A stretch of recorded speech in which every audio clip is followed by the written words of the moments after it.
विपक्षी एकता को लेकर लगातार उत्तर प्रदेश में बात हो रही है। कहा जा रहा है कि इस बार अखिलेश यादव के साथ जयंत चौधरी भी विपक्षी एकता की मीटिंग में जाने वाले हैं। दरअसल 17-18 जुलाई को बेंगलोर में ये मीटिंग होने वाली है और अब इसका जो एक तरीके से कह सकते हैं जो मेहमान नवाजी है वो कांग्रेस के हाथ में है। लेकिन एक बड़ी खबर हम आपको बताते हैं। अभी तक विपक्षी एकता की मीटिंग जो पटना में हुई थी जून में, उसमें राहुल गांधी और कांग्रेस अध्यक्ष मल्लिकार्जुन खड़गे आए थे।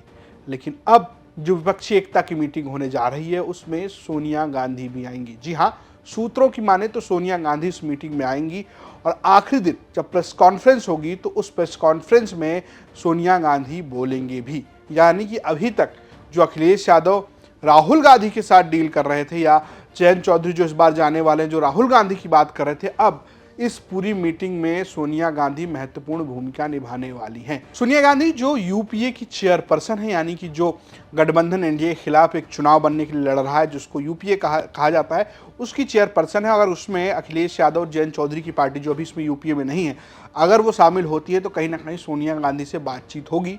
और ये भी माना जा रहा है कि इस मीटिंग में सीट बंटवारे को लेकर भी बातचीत हो सकती है, यानी कि कौन कितनी सीट पर लड़ेगा इसकी भी संभावना है। वहीं दिल्ली में मायावती भी हैं और ये कहा जा रहा है कि मायावती के साथ भी बातचीत चल रही है कांग्रेस की। तो क्या सोनिया गांधी मायावती को अप्रोच करेंगी, ये भी बड़ा सवाल है, क्योंकि इससे पहले जब 2019 का चुनाव हुआ था तब एक मंच पे मायावती और सोनिया गांधी आई थी और ये कहा जाता है कि मायावती के साथ उनके रिश्ते काफ़ी बेहतर हैं। तो क्या इस गठबंधन में मायावती शामिल होंगे और सोनिया गांधी के आने के बाद जो राहुल गांधी और अखिलेश के बीच में एक तल्खी या कह सकते हैं एक असहजता नज़र आती है वो कम हो पाएगी, ये भी एक बड़ा सवाल है। और साथ ही साथ क्या जो जयंत चौधरी के साथ अखिलेश यादव की असहजता चल रही है, लगातार बयानबाजी चल रही है, क्या उनके बीच में भी सोनिया गांधी मध्यस्थता कर पाएंगी, ये भी देखने वाली बात होगी। क्योंकि यूपी ही वो जगह है जहां पर एक तरीके से आप कह सकते हैं कि अगर बीजेपी को रोकना है तो विपक्ष को एकजुट होकर चुनाव लड़ना पड़ेगा। ये बात अखिलेश यादव ने मुंबई के अपने कार्यक्रम में भी कहा। उन्होंने कहा कि अगर बीजेपी को हराना है तो 40 सीट तो यूपी में जीतनी होगी। सुनिए क्या कह रहे हैं अखिलेश यादव। उत्तर प्रदेश में 80 लोकसभा सीटें हैं, बीजेपी कहीं भी जीत करके आ जाएगी। अगर उत्तर प्रदेश में 40 सीटें कम हो गई तो भारतीय जनता पार्टी उन 40 सीटों की भरपाई नहीं कर सकती। उन्हें पता है कि देश की जनता उनके खिलाफ है, इसीलिए जानबूझ करके उन्होंने महाराष्ट्र में भी ये राजनीतिक घटनाक्रम किया है। जैसा अखिलेश यादव ने कहा कि 40 सीटें यूपी में जीतनी होगी। फिलहाल 16 सीटें विपक्ष के हाथ में थी जब 2019 में जीती थी। बाद में 2 सीटें जो हैं वो हार गई समाजवादी पार्टी, उसमें एक आजमगढ़ है और दूसरा आजम खान का रामपुर है।